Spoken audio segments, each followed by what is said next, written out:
Boss season 7 Anumol, Mastani, Nevin ഇവരൊക്കെ സംസാരിച്ചുകൊണ്ടിരിക്കുകയാണ്. ആ സമയത്ത് നെവിൻ പറയുന്നത് എനിക്ക് ഈ ബിഗ് ബോസ് വീട്ടിൽ ഒരാളെ കല്യാണം കഴിക്കാൻ ആഗ്രഹമുണ്ട്, അത് അനുമോളെ തന്നെയാണ്. അനുമോളിപ്പോൾ പറയുന്നുണ്ട് എനിക്ക് നിന്നെ കല്യാണം കഴിക്കാൻ ഒട്ടും ആഗ്രഹമില്ലാന്ന്, എനിക്ക് നിന്നെ മാത്രം കല്യാണം കഴിച്ചാൽ മതി എന്ന് നെവിൻ പറയുന്നുണ്ട്. അപ്പോൾ നിനക്ക് ഈ ബിഗ് ബോസ് വീട്ടിൽ എത്ര പേരെ കല്യാണം കഴിക്കണം, എനിക്ക് വേറെ ആരെയും കല്യാണം കഴിക്കണം, എനിക്ക് നിന്നെ മാത്രം കല്യാണം കഴിച്ചാൽ മതി എന്ന് അനുമോളോട് നെവിൻ പറയുന്നുണ്ട്. ആ സമയത്ത് അനുമോൾ പറയുന്നുണ്ട് എനിക്ക് നിന്നെ കല്യാണം കഴിക്കാൻ ഒട്ടും തന്നെ താല്പര്യമില്ല, നീയൊക്കെ ഒരു കൊച്ചു ചെക്കനല്ലേ എന്ന് പറയുന്നുണ്ട്. ആരുടെ കൊച്ച്? ഞാൻ നിൻ്റെ കൊച്ചൊന്നുമല്ല, ഞാൻ നിന്നെ കല്യാണം കഴിക്കാൻ പോകുന്ന ചെക്കനാന്ന് പറയുന്നുണ്ട്.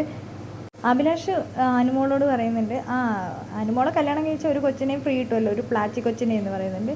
അപ്പോൾ അഭിലാഷ് പറയുന്നുണ്ട് അനുമോൾ ഇനി ടോപ്പ് 5 എത്തി ഇവിടുന്ന് ട്രോഫി വാങ്ങുന്ന സമയത്ത് ഒരു കയ്യിൽ പ്ലാച്ചിയും ഉണ്ടാവില്ല എന്ന് പറയുന്നുണ്ട്.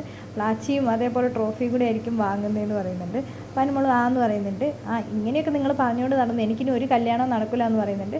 അപ്പോൾ ജിഷൻ പറയുന്നുണ്ട് അവൾക്ക് പുറത്തൊക്കെ പോയിട്ട് കല്യാണം കഴിക്കാനുള്ള പെൺകുട്ടിയാണ്, നിങ്ങൾ ഓരോന്ന് പറഞ്ഞ് ഇങ്ങനെയൊന്നും ഉണ്ടാക്കല്ലേ എന്ന് പറയുന്നുണ്ട്. അനുമോൾ പറയുന്നുണ്ട് എനിക്ക് വന്ന എല്ലാ കല്യാണാലോചനയും ഇപ്പോൾ ഇതോടെ പോയിട്ടുണ്ടാകുന്ന അനുമോൾ പറയുന്നുണ്ട്.